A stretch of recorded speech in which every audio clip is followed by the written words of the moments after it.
the Switch as well. So I was thinking of maybe giving that a whirl.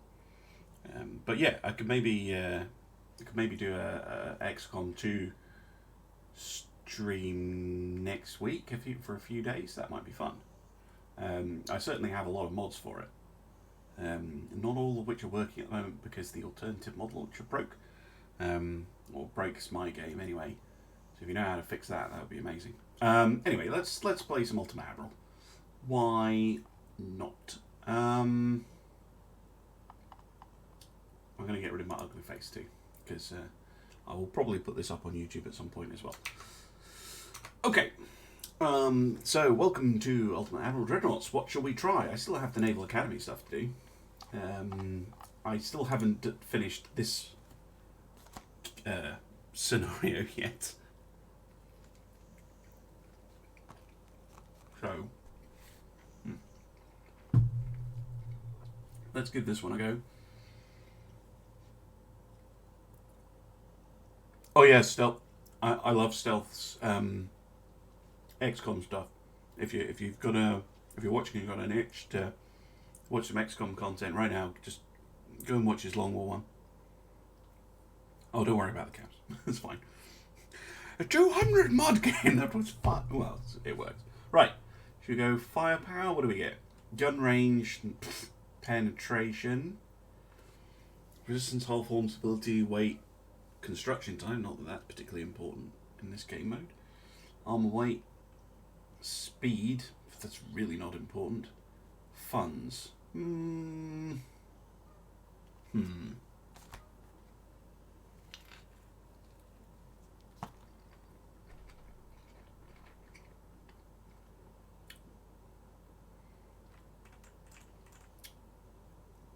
What to choose?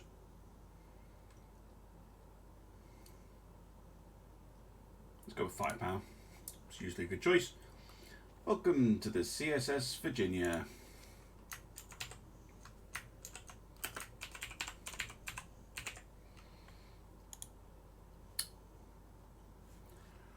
Oh my, look at the amazing upgrades we can choose. Oh wait. we can choose super heavy shells. Well, we'll stick with that. Is this the design I already came up with? I think it is. Yeah, it is. This is the one I came up with before. Why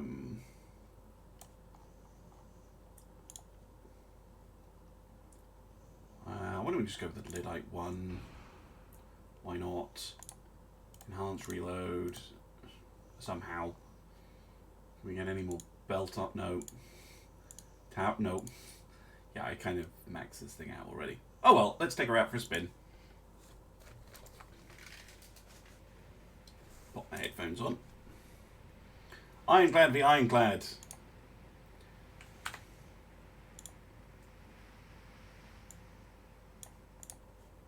Just turn the volume down just a touch.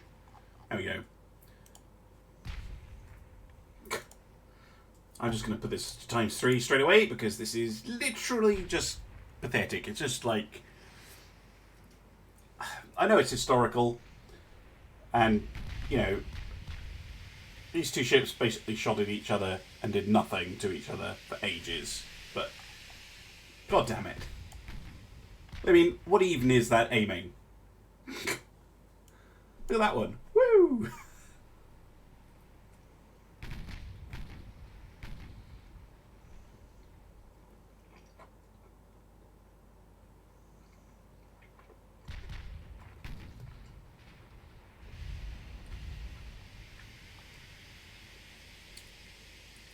Scranton.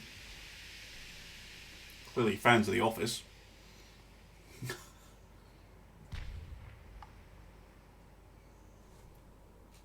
I'll point out this is on ×3 speed.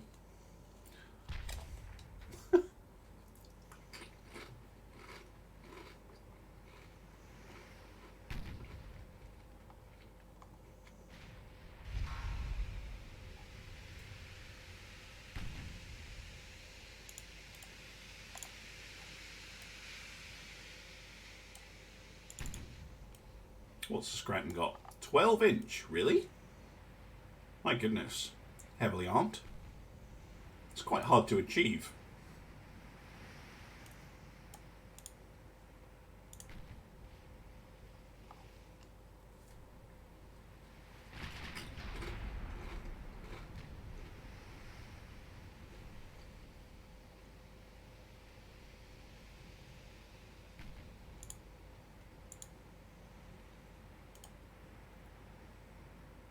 Open up our broadside a bit.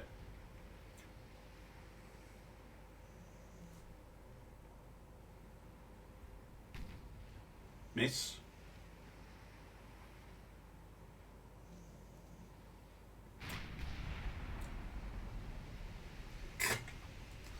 Wow.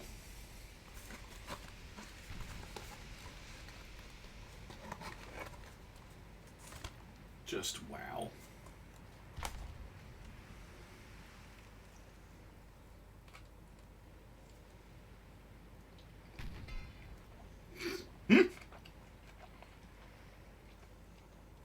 That's a good question.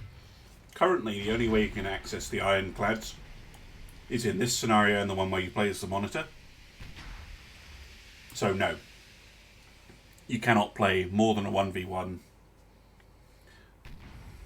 These are not available in the custom battles either. This was added as a, was it an April Fool's thing? But it wasn't a fool. Like, they actually did add it. It came out in April, the first update.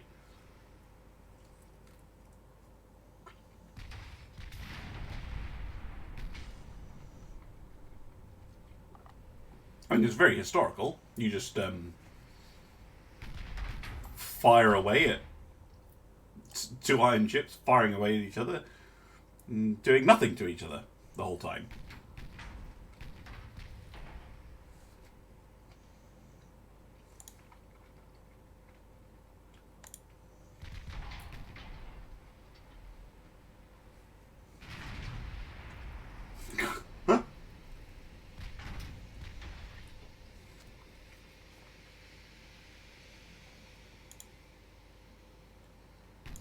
We have 100% to hit. Like, 100% to hit.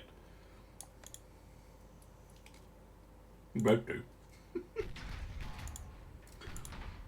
So it's literally a case of if one of us is able to actually pen the other. And that's it.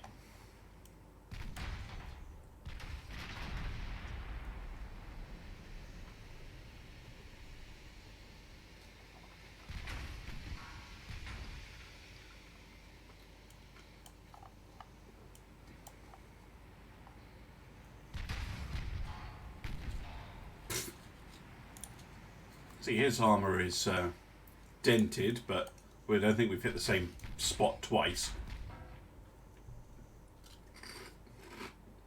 Mm-hmm.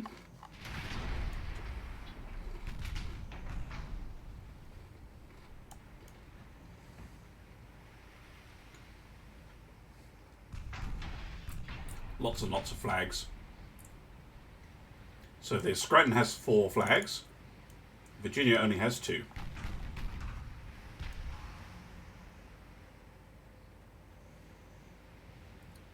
Well, I'll point out these are actual cannons. Like, these aren't even, like, proper naval artillery. These are actual, like, little cannons with the wheels. That's how old these ships are. I mean, advanced for their day, but... I mean, the monitor is actually a really cool design, because it's got a low profile, so a lot of shells just go over the top. Had turrets. Although the real monitor only had 1, I think. I mean, it's not a bad design at all. Just, even those 12-inch guns, you know, against this, especially against this sloped armour, yeah, just doesn't do anything.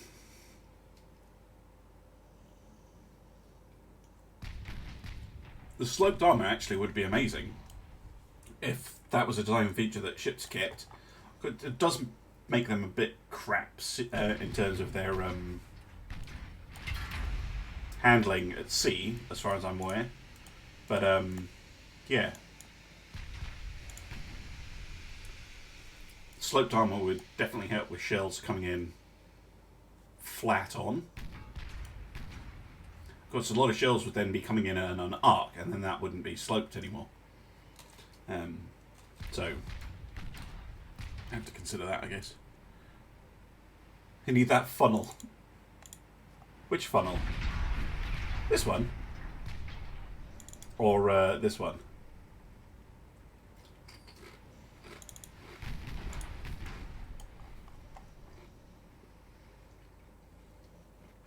It's a very tiny funnel. It looks like a little fireplace. Well, so far we've done a little bit more damage to the Scranton than they've done to us.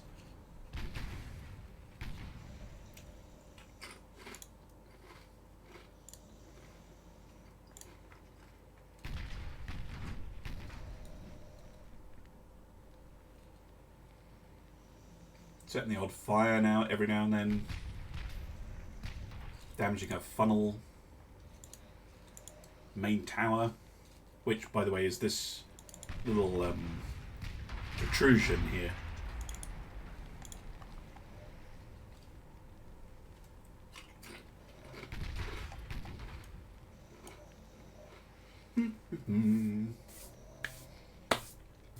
I think Stealth tried this scenario recently. And yeah, he's just not very impressed with these ships. What I usually find is I run out of time on the scenario.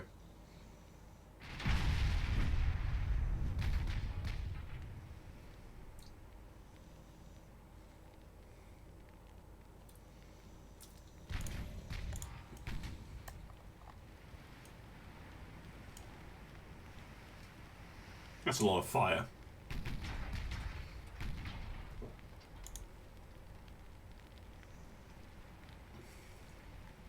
.5-inch belt. What have we got? 8.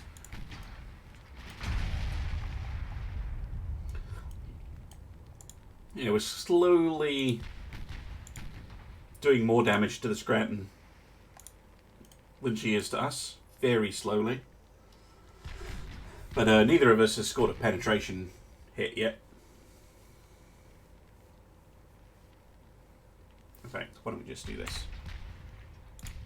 Is that not it? What's the button for... Oh, I'm thinking of Avorian's controls.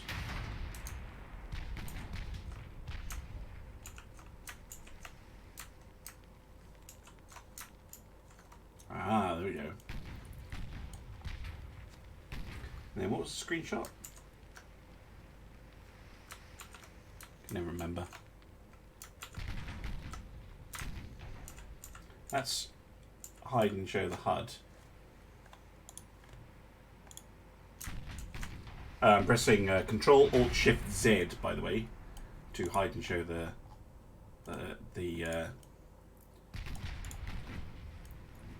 all the information, because it is a very, very pretty game, especially if you play it like this.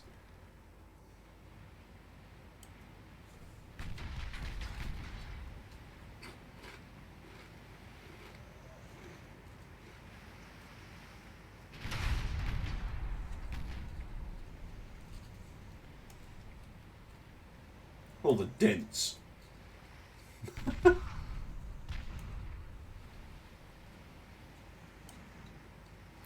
Scranton looks like the surface of the moon.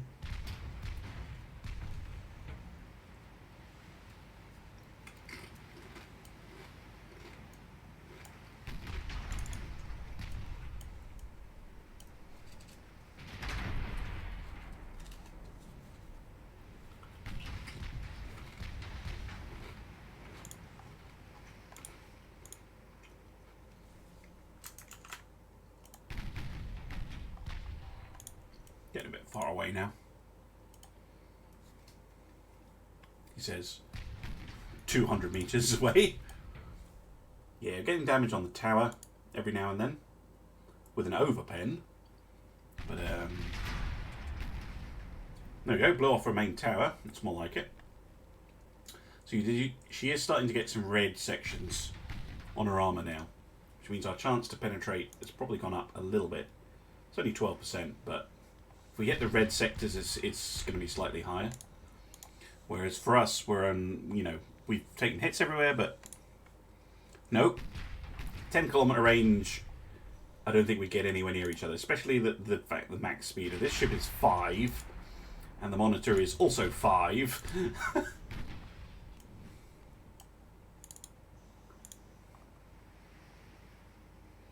You got an idea of a battle? Okay, awesome. Let's have a look. Japan attacks China. China builds a super ship. Can be huge. No more than one of each turret. And nothing bigger than 15.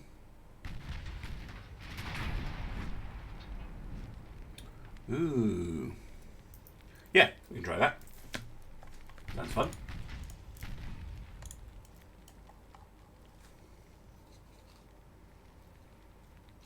I also, I know what next week's Taskmaster is going to be, by the way.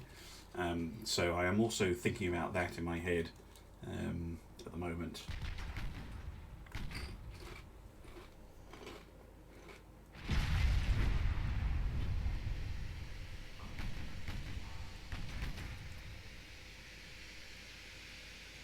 That was a big hit. 19 damage. On our funnel. Yeah, lots of steel means plenty of armour, plenty of displacement, but not much in the way of tech. Yeah, I can get on board with that.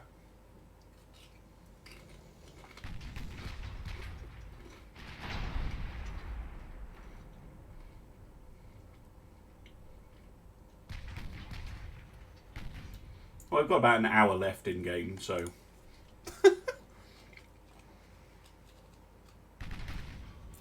Your transport battle? No, they didn't. Sorry, spoilers. Funny though, it would, like, if we had multiplayer, I will like proper multiplayer, 4-player multiplayer. I would suggest that because it would be so funny. Because none of us would be able, or 5-player, sorry, none of us would be able to do anything.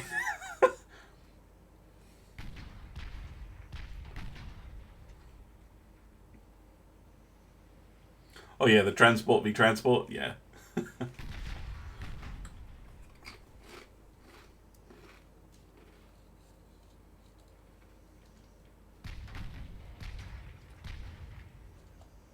think they were pleasantly amused by my scenario this week for the one that came out yesterday. I was amazed how well people did. Because History Guy and Spartan Elite were both able to sink the enemy battleship on their first try, and every day is different. Playing on ×5 speed, I think it was on like his 3rd or 4th try, managed to sink it as well.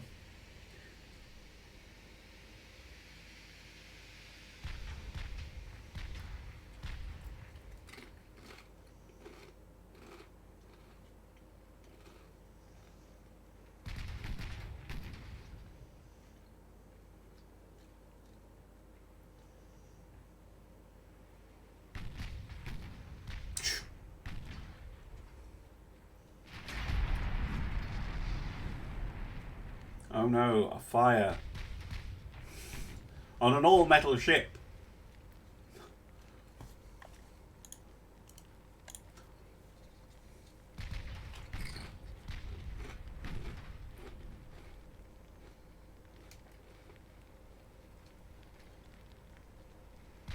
Oh, no, I will.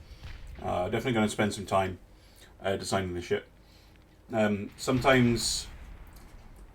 So I spend a lot of time designing it in my head before I start recording to already have an idea. Sometimes I kind of think through the design as I'm going, but I have a rough idea of what I want. And I've got the rough idea in my head, so I'll probably start tinkering with ideas and seeing what's possible. Yeah, I think there's a little bit of wood on the top. There it is. Just a tiny bit.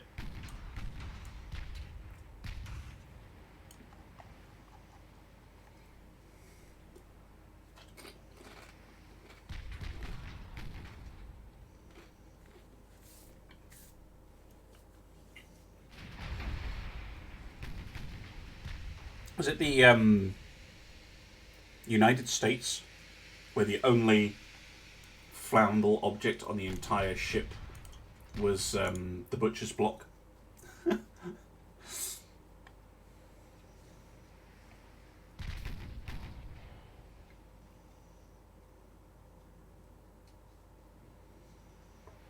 Same with spacecraft. Right. People are always like, oh, why did NASA develop a fancy pen when the Russians just made a pencil? Well, for a start, the NASA didn't make the. They had. I'm not sure actually. Electric cookers, I guess.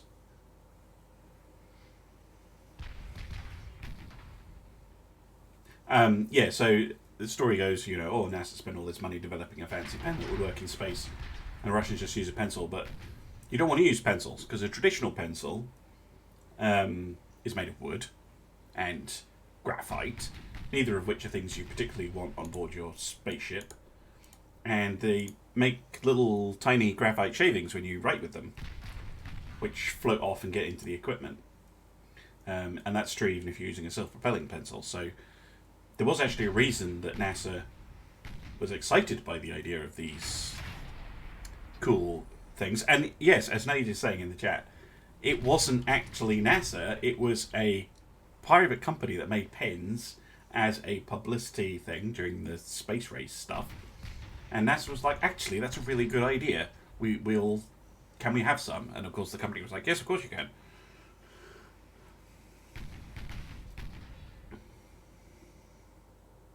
Yep, they're free. A promotion by the company that made them. Not even sure which company it was now. It'd been like Uniball or something.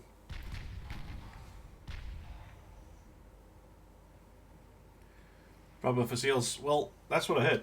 Like nothing was flammable on the entire ship, apart from obviously the I think things like the rubber seals and the fuel, obviously.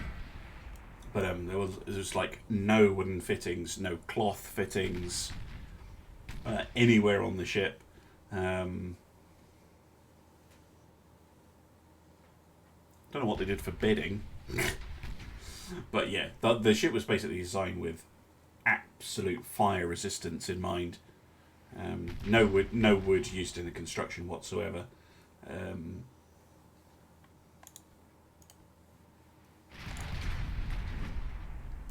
They're starting to do a bit of damage to us now.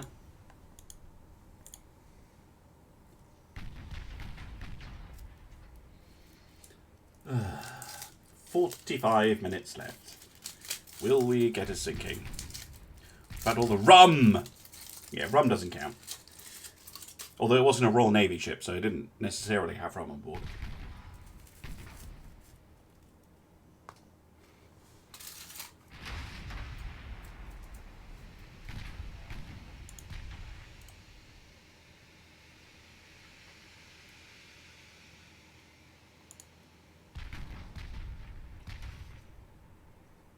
I think they still have rum rations in, 70s? Something like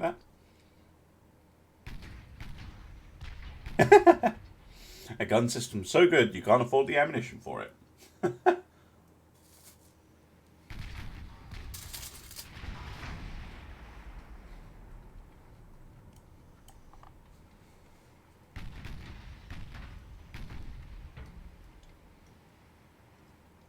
Is that the AGS you're referring to there? Those really fancy GPS guided shells and stuff. Oh, the Zomwaltz. Yeah, really interesting design.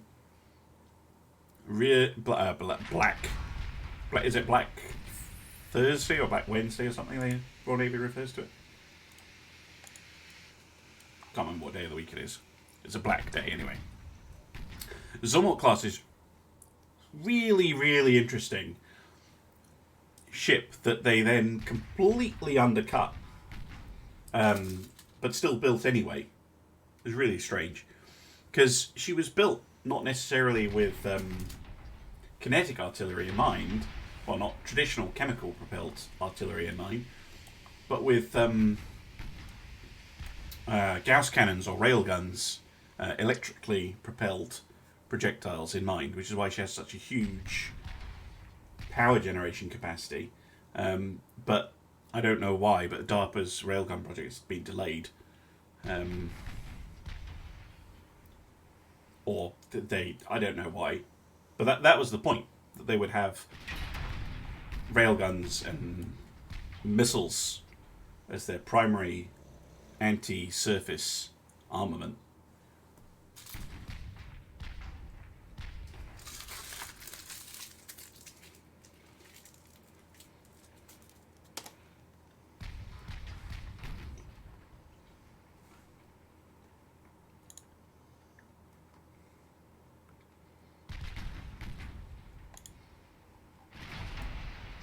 I mean, whoever gets a ship armed with naval railguns afloat that actually works, that's going to be another Dreadnought moment, because, you know, theoretically they have massive range, like 400 nautical miles plus, and they hit like small nuclear weapons because the things are going so fast, and they'll go right through a ship. Even a massive, like, container ship, it'll go right the way through it, just causing absolute massive damage. And if you could accurately hit things as well, then, yeah. I mean, an aircraft carrier is a big old target, but it's nothing it can do if you slam a tungsten round into it that takes out half the ship.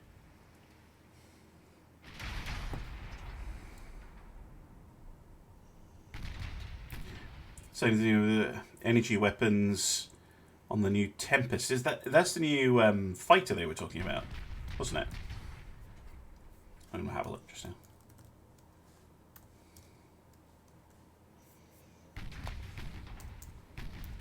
Their replacement for the Eurofighter.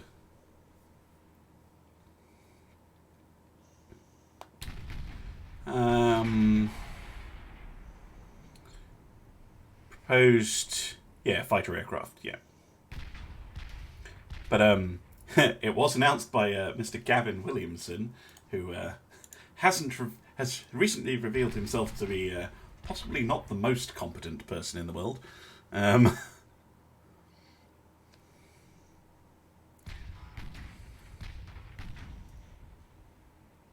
Yeah, have directed energy weapons. Presumably lasers.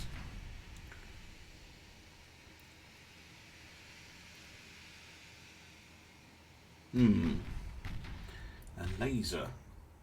It depends on the range, of course. I mean,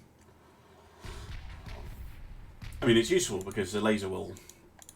It's very easy to... They're very, very accurate, and then you'll be able to hit enemy planes, presumably. That's what they're thinking of using it for. Quite easily. But range is the issue there. And it would bypass ECM and stuff like that. Yeah, take out carrier groups, hypersonic, ballistic, dumb bombs. Well, Russians claim to have lots of things.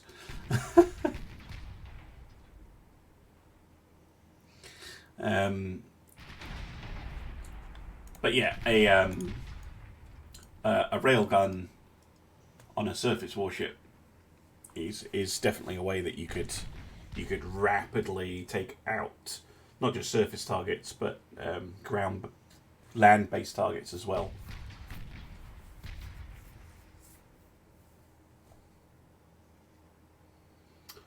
"26 minutes left.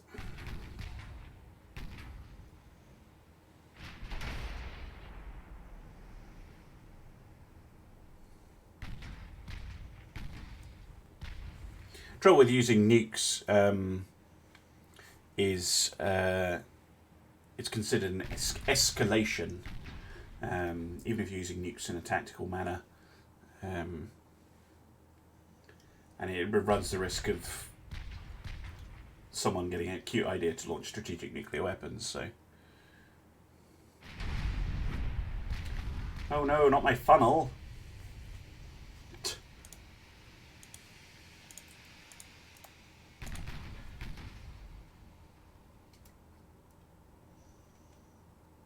I assume we're firing HE shells, but why don't we try that? Switch to HE. See if it makes any difference. They're almost out of shells. We've got loads left, so.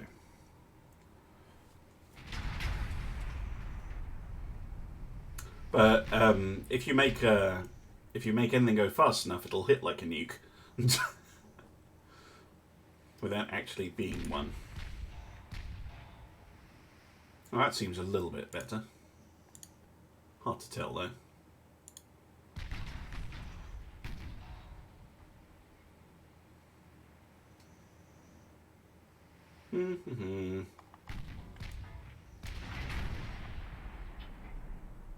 I have won this scenario the other way around with the monitor, by the way, but I have not managed it with the Virginia.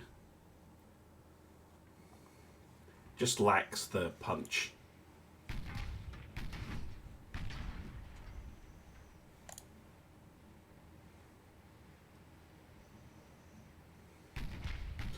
Of course, the likelihood... Yes, I know time is running out.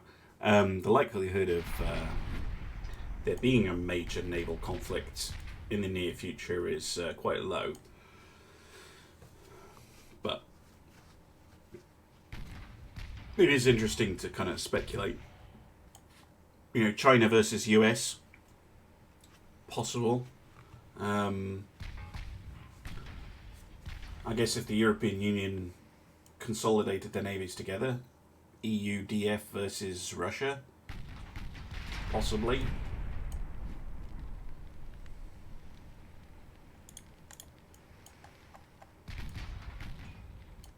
EU versus Britain. The way things are going at the moment.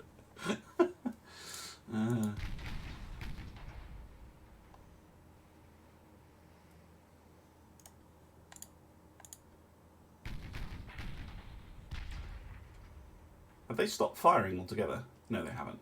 It just takes ages to reload.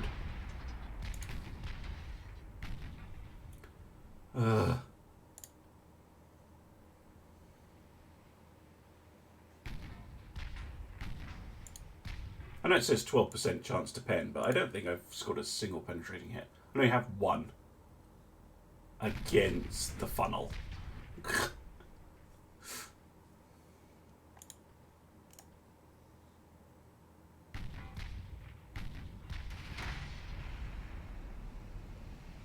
Oh, Sabre engines. Yeah, those are super cool. Work like jet engines in atmosphere, and then they can switch over to a liquid fuel oxidizer standard rocket engine when they get high enough. Very cool idea.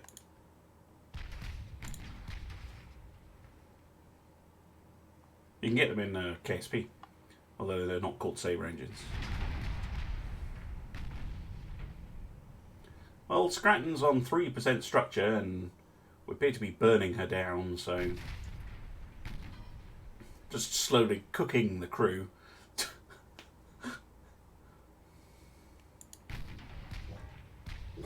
Yeah! Victory! With 12 minutes 42 seconds. Oh my god. It's just the most